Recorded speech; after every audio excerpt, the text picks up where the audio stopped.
السلام علیکم دوستو، میں ہوں محمد راشد اور آپ دیکھ رہے ہیں راشد آن وائس یوٹیوب کی طرف۔ حضرت رابعہ بصری رحمۃ اللہ علیہ، آپ خاصانہ خداوندی اور پردہ نشینوں کی مخدومہ، سوختہ عشق اور قرب الہی کی شیفتہ اور پاکیزگی میں مریم ثانی تھی۔ اگر معترض یہ کہے کہ مردوں کے تذکرے میں عورتوں کا ذکر کیوں کیا گیا، تو اس کا جواب یہ ہے کہ رسول اللہ صلی اللہ علیہ وسلم نے ارشاد فرمایا کہ اللہ تعالیٰ صورت کی بجائے قلب کو دیکھتا ہے، اسی لیے روز محشر تمام لوگوں کا محاسبہ صورت کی بجائے نیت پر ہوگا۔ لہٰذا جو عورت عبادت و ریاضت میں مردوں کے مماثل ہو، اس کو بھی مردوں ہی کی صف میں شامل کرنا چاہیے، اس لیے کہ جب قیامت کے دن مردوں کو پکارا جائے گا تو مریم علیہ السلام سب سے قبل آگے بڑھیں گی۔ دوسرا سوال یہ ہے کہ اگر رابعہ بصری حضرت حسن بصری کی مجلس میں شرکت نہ کرتی تو شاید رابعہ بصری کی ذکر کی ضرورت پیش نہیں آتی، اور ابو علی فارمدی کے اس قول کے مطابق مرد و زن میں فرق کرنا بے سود ہے کہ نبوت آئین امتیاز و رفت میں امتیاز و رفت ہے، اس میں چھوٹے بڑے کا کوئی امتیاز نہیں۔ اسی طرح ولایت کے مراتب بھی ہیں جس میں مرد و زن کا امتیاز نہیں۔ چونکہ رابعہ بصری با اعتبار ریاضت و معرفت میں ممتاز زمانہ تھیں، اس لیے تمام اہل اللہ کی نظر میں معتبر اور ذی عزت تصور کی جاتی ہیں۔ آپ کے احوال اہل دل حضرات کے لیے حجت کا درجہ رکھتے ہیں۔ ولادت کے دن آپ رابعہ بصری کی والدہ کے یہاں نہ تو اتنا تیل تھا جس سے ناف کی مالش کی جاتی، اور نہ ہی اتنا کپڑا جس میں آپ کو لپیٹا جاتا، حتیٰ کہ بدحالی کا یہ حال تھا کہ گھر میں چراغ تک نہ تھا۔ چونکہ آپ اپنی 3 بہنوں کے بعد تولد ہوئیں، اسی نسبت سے آپ کا نام رابعہ رکھا گیا۔ اور جب آپ کی والدہ نے آپ کے والد سے کہا کہ جاؤ پڑوس میں سے تھوڑا سا تیل مانگ لاؤ تاکہ گھر میں کچھ دیر روشنی ہو جائے، تو آپ کے والد نے شدید اصرار پر ہمسائے کے دروازے پر صرف ہاتھ رکھ کر گھر میں آ کر کہہ دیا کہ وہ دروازہ نہیں کھول رہا، کیونکہ آپ کے والد عہد کر چکے تھے کہ خدا کے سوا کسی سے نہیں طلب کروں گا۔ تو اسی پریشانی میں نیند آ گئی اور خواب میں نبی کریم صلی اللہ علیہ وآلہ وسلم کی بشارت ہوئی۔ آپ صلی اللہ علیہ وآلہ وسلم نے تسلی اور تشفی دیتے ہوئے فرمایا کہ تیری یہ بچی بہت مقبولیت حاصل کرے گی، اور اس کی شفاعت سے میری امت کے 1000 افراد بخش دیے جائیں گے۔ اس کے بعد حضور پاک صلی اللہ علیہ وآلہ وسلم نے ارشاد فرمایا کہ والی بصرہ کے پاس ایک کاغذ تیار کر کے لے جاؤ کہ تو مجھ پر ہر روز 100 مرتبہ درود شریف بھیجتا ہے، ہر شب جمعہ 400 مرتبہ، لیکن آج جو شب جمعہ گزری ہے تو درود بھیجنا بھول گیا، لہٰذا بطور کفارہ حامل حاضہ کو 400 دینار دے دے۔ والی بیدار ہونے کے بعد بہت روئے اور خط تحریر کر کے دربان کے ہاتھ والی بصرہ کو بھیجا۔ اس نے مکتوب پڑھتے ہی حکم دیا کہ حضور پاک صلی اللہ علیہ وآلہ وسلم کی یاد آوری کے شکرانے میں 10,000 درہم تو فقراء کو تقسیم کیے جائیں اور 4,000 اس شخص کو دے دو۔ اس کے بعد والی بصرہ خود آپ رابعہ بصری کے والد سے ملاقات کے لیے پہنچے اور عرض کیا کہ جب بھی آپ کو کسی چیز کی ضرورت ہو مجھے اطلاع کر۔ حضرت رابعہ بصری نے جب ہوش سنبھالا تو والد کا سایہ سر سے اٹھ گیا، اور قحط سالی کی وجہ سے آپ رابعہ بصری کی 3 بہنیں بھی آپ سے جدا ہو کر نہ جانے کہاں مقیم ہو گئی۔ آپ بھی ایک طرف کو چل دیں، اور ایک ظالم نے پکڑ کر آپ کو اپنی کنیز بنا لیا اور کچھ دنوں کے بعد بہت ہی کم رقم میں فروخت کر دیا، اور اس شخص نے گھر لا کر بے حد مشقت آمیز کام آپ سے لینا شروع کر دیے۔ ایک مرتبہ آپ کہیں جا رہی تھیں، کسی نامحرم کو اپنے سامنے دیکھ کر اتنی زور سے گری کہ آپ کا ہاتھ ٹوٹ گیا۔ اس وقت آپ نے سر مسجود ہو کر کہا،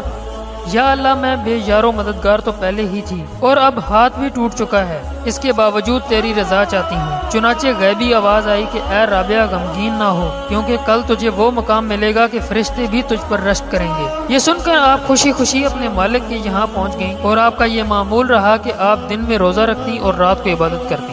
ایک دن جب آپ کے مالک کی آنکھ کھلی تو آپ کو ایک گوشہ میں سر مسجود پایا اور مولے کے نور آپ کے سر پر فروزاں دیکھا، جبکہ اللہ سے یہ عرض کر رہی تھیں کہ اگر میرے بس میں ہوتا تو میں ہمہ وقت تیری عبادت کرتی، لیکن چونکہ تو نے مجھے غیر محکوم بنا دیا ہے اسی لیے تیری عبادت میں دیر سے حاضر ہوتی ہوں۔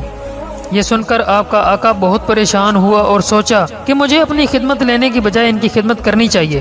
چنانچہ صبح ہوتے ہی آپ کو آزاد کرنے کی استدعا کی، اور آپ رابعہ بصری سے عرض کیا یہیں قیام فرمائیں تو میرے لیے سعادت ہے، اگر آپ اور کہیں جانا چاہیں تو آپ کو اختیار ہے۔ یہ سن کر آپ حجرے سے باہر نکل آئیں اور ذکر و شغل میں مشغول ہو گئیں۔ آپ شب و روز 1000 رکعت پڑھا کرتی تھیں اور گاہے بگاہے حضرت حسن بصری کے واز میں بھی شریک ہوتی تھیں۔ ایک روایت میں آتا ہے آپ گاتی بجاتی تھی، پھر طائب ہو کر ایک جنگل میں گوشہ نشین ہو گئیں۔ پھر جس وقت سفر حج پر گئیں تو آپ کا ذاتی گدھا بہت کمزور تھا۔ جب آپ اس پر سامان لاد کر روانہ ہوئی تو راستے میں گدھا بھی مر گیا۔ یہ دیکھ کر اہل قافلہ آپ کو تنہا چھوڑ کر آگے بڑھ گئے۔ آپ نے بارگاہ الہی میں عرض کیا کہ نادر و عاجز کے ساتھ یہی سلوک کیا جاتا ہے کہ پہلے تو اسے اپنے گھر کی جانب مدعو کیا، پھر راستے میں گدھے کو مار ڈالا اور پھر مجھے جنگل میں تنہا چھوڑ دیا۔ ابھی آپ کا شکوہ ختم ہوا نہیں تھا کہ گدھے میں جان آ گئی اور آپ اس پر سامان لاد کر عازم مکہ ہوئی۔ جب آپ مکہ پہنچی تو چند روز بیابان میں قیام کر کے رب کی بارگاہ میں عرض کیا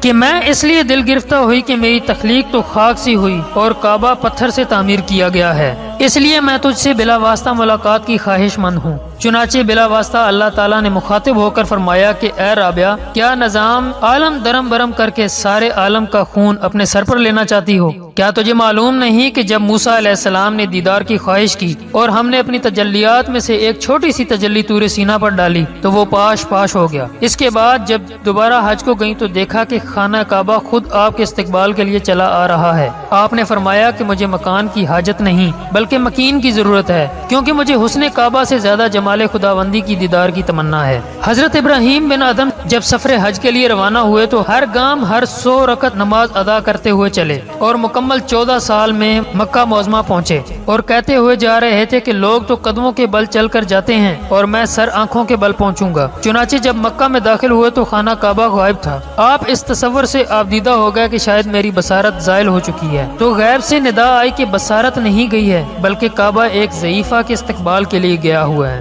یہ سن کر آپ کو احساس ندامت ہوا اور گریاں کنا عرض کیا کہ یا اللہ، وہ کون سی ہستی ہے؟ ندا آئی کہ وہ بہت ہی عظیم المرتبت ہستی ہے۔ چنانچہ آپ کی نظر اٹھی تو دیکھا کہ سامنے حضرت رابعہ بصری لاٹھی کے سہارے تشریف لا رہی ہیں اور کعبہ اپنی جگہ پر پہنچ چکا ہے۔ یہ سب دیکھ کر آپ نے حضرت رابعہ بصری سے کہا کہ تم نے کیوں نظام کو درم برم کیا ہوا ہے؟ جواب ملا کہ میں نے نہیں بلکہ تم نے ہنگامہ کھڑا کر رکھا ہے جو 14 برس میں کعبہ پہنچے ہو۔ حضرت ابراہیم بن ادم نے عرض کیا کہ میں ہر کام پر 2 رکعت نماز پڑھتا ہوا آیا ہوں جس کی وجہ سے اتنی تاخیر سے پہنچا ہوں۔ تو حضرت رابعہ بصری نے عرض کیا کہ تم نے نماز پڑھ راستہ طے کیا اور میں عجز و انکسار کے ساتھ یہاں پہنچی ہوں۔ ایک مرتبہ 2 بھوکے افراد حضرت رابعہ بصری سے بغرض ملاقات حاضر ہوئے اور باہمی گفتگو کرنے لگے کہ اگر اس وقت حضرت رابعہ بصری کھانا پیش کر دیں تو بہت ہی اچھا ہو، کیونکہ ان کے یہاں رزق حلال میسر آ جائے گا۔ آپ کے یہاں اس وقت 2 ہی روٹیاں تھیں، وہیں ان کے سامنے پیش رکھ دیں۔ دریں اثنا کسی سائل نے سوال کیا تو آپ نے دونوں روٹیاں اٹھا کر اس کو دے دیں۔ یہ دیکھ کر مہمان حیران رہ گئے۔ کچھ وقفے کے بعد ایک کنیز بہت ہی گرم روٹیاں لے کر حاضر ہوئی اور عرض کیا کہ یہ میری مالکہ نے بھجوائی ہیں۔ جب آپ نے وہ روٹیاں شمار کی تو وہ تعداد میں 18 تھیں۔ یہ دیکھ کر فرمایا کہ تجھے غلط فہمی ہو گئی ہے، یہ روٹیاں میرے یہاں کی نہیں ہیں بلکہ کسی اور کے یہاں بھجوائی گئی ہیں۔ لیکن کنیز نے وثوق کے ساتھ عرض کیا کہ یہ آپ ہی کے لیے بھجوائی گئی ہیں، مگر آپ نے کنیز کے مسلسل اصرار کے بعد روٹیاں واپس کر دیں اور جب کنیز نے واقعہ اپنی مالکہ کو سنایا تو اس نے عرض کیا کہ اس میں کچھ اور روٹیوں کا اضافہ کر کے لے جاؤ۔ چنانچہ جب آپ نے 20 روٹیاں شمار کی تو آپ نے مہمانوں کے سامنے رکھ دیں اور وہ محو حیرت ہو کر کھانے میں مصروف ہو گئے۔ جب فراغت طعام کے بعد رابعہ بصری سے واقعے کی نوعیت معلوم کرنا چاہی تو انہوں نے فرمایا کہ تم یہاں حاضر ہوئے تو مجھے معلوم ہو گیا تھا کہ تم بھوکے ہو اور جو کچھ گھر میں حاضر تھا میں نے تمہارے سامنے پیش کر دیا۔ اسی دوران وہ سائل آ گیا تو میں نے وہ روٹیاں اسے دے کر اللہ سے دعا کی کہ تیرا وعدہ 1 کا 10 دینے کا ہے اور مجھے تیرے قول صادق پر مکمل یقین ہے، اور کنیز کے 18 روٹیاں لانے پر میں نے سمجھ لیا کہ اس میں کوئی سہو ہے، اس لیے کہ میں نے واپس کر دیا، اور جب پوری 20 لے کر آئی تو میں نے وعدے کی تکمیل سمجھ کر رکھ لی۔ معزز سامعین، ایک مرتبہ وجہ تھکاوٹ کی نماز کی ادا کرتے ہوئے نیند آ گئی۔ اسی دوران ایک چور آپ کی چادر اٹھا کر فرار ہونے لگا، لیکن اسے باہر جانے کا راستہ نظر نہیں آیا، لیکن چادر واپس اس کی جگہ پر رکھتے ہی اسے راستہ نظر آ گیا۔ اس نے وجہ ہرس چادر اٹھا کر فرار ہونا چاہا، لیکن پھر سے راستہ نظر آنا بند ہو گیا۔ غرض یہ کہ اس نے کئی مرتبہ ایسا کیا اور راستہ مسدود نظر آیا، حتیٰ کہ اس نے ندائے غیبی سنی کہ تو اپنی جان کیوں ہلاک کرنا چاہتا ہے؟ اسی لیے کہ چادر والی نے برسوں سے خود کو ہمارے حوالے کر دیا ہے۔ اس وقت سے شیطان تک اس کے پاس نہیں بھٹک سکا۔ پھر کسی دوسرے کی کیا لامجال ہے جو چادر چوری کر سکے، کیونکہ اگرچہ ایک دوست میوے خواب ہے تو دوسرا بیدار ہے۔ ایک مرتبہ آپ نے کئی یوم سے کچھ نہیں کھایا تھا اور جب خادمہ کھانا تیار کرنے لگی تو گھر میں دیکھا کہ پیاز نہیں تھا۔ اس نے آپ سے پڑوس میں سے پیاز مانگ کر لانے کی اجازت طلب کی۔ آپ نے فرمایا میں تو برسوں سے اللہ تعالیٰ سے یہ عہد کر چکی ہوں کہ تیرے سوا کسی سے کچھ نہیں طلب کروں گی، لہٰذا اگر پیاز نہیں ہے تو کوئی حرج نہیں۔ ابھی آپ کی بات مکمل نہیں ہوئی تھی کہ ایک پرندہ چونچ میں پیاز لے کر آیا اور ہانڈی میں ڈال دیا۔ آپ نے اس کو فریب شیطانی سمجھتے ہوئے بغیر سالن سے روٹی کھائی۔ پھر ایک مرتبہ آپ ایک پہاڑی پر تشریف لے گئی اور تمام جانور آپ کے ارد گرد جمع ہو گئے، لیکن اسی وقت حضرت خواجہ حسن بصری رحمۃ اللہ علیہ وہاں پہنچے تو تمام جانور بھاگ گئے۔ حضرت حسن بصری رحمۃ اللہ علیہ نے حیرت زدہ ہو کر سوال کیا کہ یہ سب مجھے دیکھتے ہی کیوں بھاگ گئے؟ تو رابعہ بصری نے پوچھا آپ نے آج کیا کھایا ہے؟ انہوں نے کہا کہ گوشت روٹی۔ فرمایا جب تم ان کا گوشت کھاؤ گے تو یہ سب تم سے کیسے مانوس ہو جائیں گے؟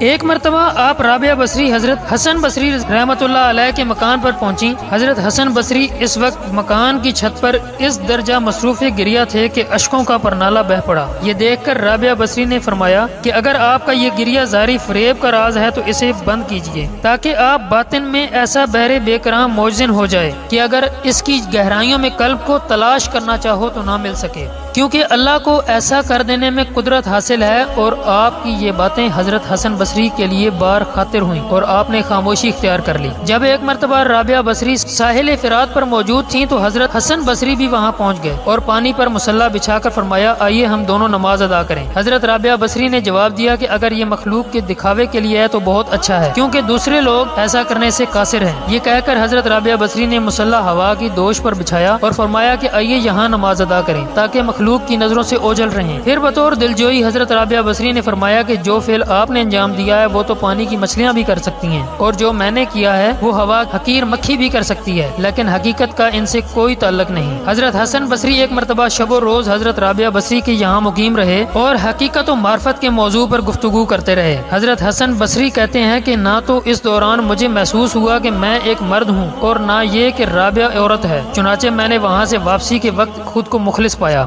ایک مرتبہ حضرت رابعہ بصری نے حضرت حسن بصری رحمۃ اللہ علیہ کے لیے بطور ہدیہ موم، سوئی اور بال روانہ کیے اور یہ پیغام دیا کہ موم کی مانند خود کو پگھلا کر روشنی فراہم کرو اور سوئی کی مانند برہنہ ہو کر مخلوق کے کام آؤ، اور جب تم ان دونوں چیزوں کی تکمیل کر لو گے تو بال مانند ہو جاؤ گے اور کبھی تمہارا کوئی کام خراب نہیں ہوگا۔ ایک مرتبہ حضرت حسن بصری رحمۃ اللہ علیہ نے آپ سے عرض کیا کہ تمہیں یہ مراتب عظیم کیسے حاصل ہوئے؟ فرمایا کہ ہر شے کو یاد الہی میں گم کر کے۔ پھر فرمایا کہ تم نے خدا کو کیوں کر پہچانا؟ فرمایا کہ بے مایا اور بے کیف ہونے کی وجہ سے۔ ایک مرتبہ حضرت حسن بصری رحمۃ اللہ علیہ نے آپ سے فرمائش کی کہ مجھے علم کی بابت سمجھاؤ جو تمہیں اللہ تعالیٰ سے بلا واسطہ حاصل ہوئے ہیں۔ فرمایا کہ تھوڑا سا سود کاٹ کر تکمیل حاجت کے لیے 2 درہم میں فروخت کیا اور دونوں ہاتھوں میں 1 درہم کو لے کر اس خیال میں گم ہو گئی کہ یہ اگر میں نے دونوں کو ایک ہاتھ میں لیا تو یہ جوڑا بن جائے گا اور یہ بات وحدانیت کے خلاف میری گمراہی کا باعث ہو سکتی ہے۔ بس اس کے بعد میری تمام راہیں کھلتی گئیں۔ ایک مرتبہ لوگوں نے آپ رابعہ بصری سے بیان کیا کہ حضرت حسن رحمۃ اللہ علیہ کہتے ہیں کہ اگر قیامت کے دن میں دیدار خداوندی سے ایک لمحہ کے لیے بھی محروم رہا تو اتنا گریہ وزاری کروں گا کہ اہل جنت کو بھی مجھ پر رحم آ جائے گا۔ حضرت رابعہ بصری نے کہا کہ انہوں نے ٹھیک کہا ہے، لیکن یہ شے بھی اس کے شایان شان ہے جو آنے واحد کے لیے بھی یاد الہی سے غافل نہ ہو۔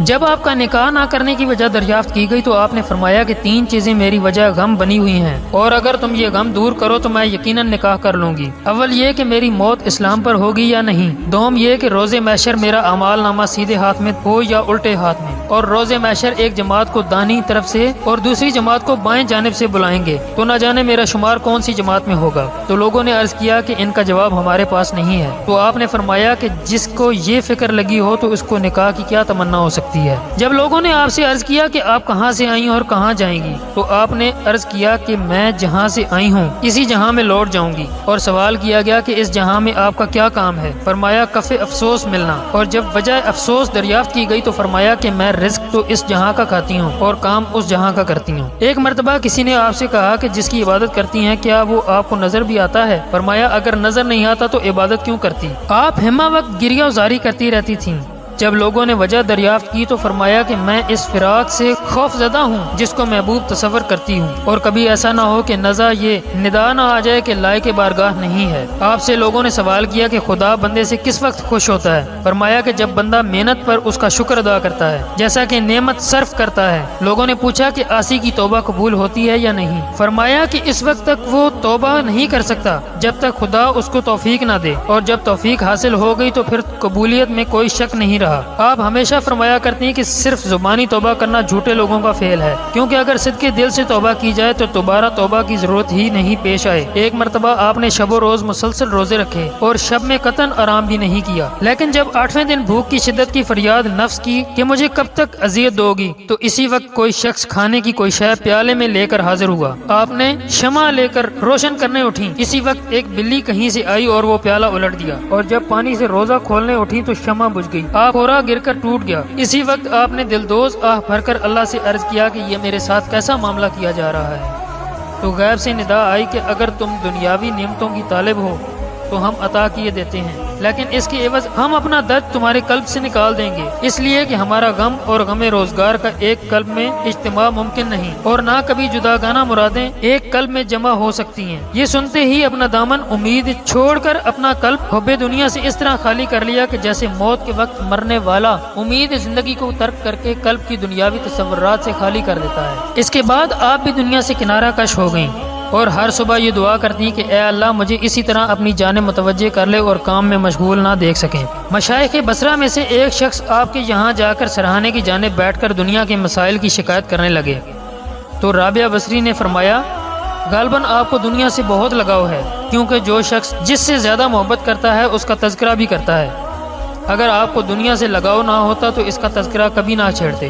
ایک مرتبہ حضرت حسن بصری رحمۃ اللہ علیہ آپ کے یہاں ایسے وقت میں پہنچے کہ آپ رابعہ بصری چولہے پر سالن تیار کر رہی تھی، لیکن آپ کی گفتگو سن کر فرمانے لگیں کہ یہ باتیں سالن پکانے سے کہیں زیادہ بہتر ہیں، اور نماز مغرب کے بعد ہنڈیا کو کھول کر دیکھا تو سالن خود بخود پک چکا تھا۔ چنانچہ آپ نے اور حضرت حسن بصری رحمۃ اللہ علیہ نے ساتھ مل کر گوشت کھایا۔ حضرت حسن بصری رحمۃ اللہ علیہ فرماتے ہیں کہ ایسا لذیذ گوشت میں نے زندگی بھر نہیں کھایا۔ وفات کے وقت آپ نے حاضرین مجلس مشائخین سے فرمایا کہ آپ لوگ یہاں سے ہٹ کر ملائکہ کے لیے جگہ چھوڑ دیں۔ چنانچہ سب باہر نکل آئے اور دروازہ بند کر دیا۔ اس کے بعد اندر سے آواز آئی کہ اے مطمئن نفس اپنے مولا کی جانب لوٹ کر چل، اور جب کچھ دیر بعد اندر سے آواز آنی بند ہو گئی تو لوگوں نے جب اندر جا کر دیکھا تو روح قفس انصری قلبی خاکی جس میں انسانی سے پرواز کر چکی تھی۔ مشائخین کا قول ہے کہ رابعہ بصری نے خدا کی شان میں کبھی گستاخی نہ کی اور نہ کبھی دکھ سکھ کی پرواہ کی، اور مخلوق سے کچھ طلب کرنا تو دور اپنے مالک حقیقی سے بھی کچھ نہیں مانگا، اور انوکھی شان کے ساتھ اس دار فانی سے رخصت ہو گئی۔ انا للہ و انا الیہ راجعون۔ میرے علم کے مطابق میری کوشش ہوتی ہے کہ جتنی بھی زیادہ سے زیادہ انفارمیشن آپ تک پہنچا سکوں۔ اگر میری ویڈیو آپ کو اچھی لگی ہے تو اس ویڈیو کو آگے شیئر کریں، اس ویڈیو کو لائک کریں اور میرے چینل کو سبسکرائب کریں۔ ملتے ہیں ایک نئی ویڈیو کے ساتھ، تب تک کے لیے اللہ حافظ۔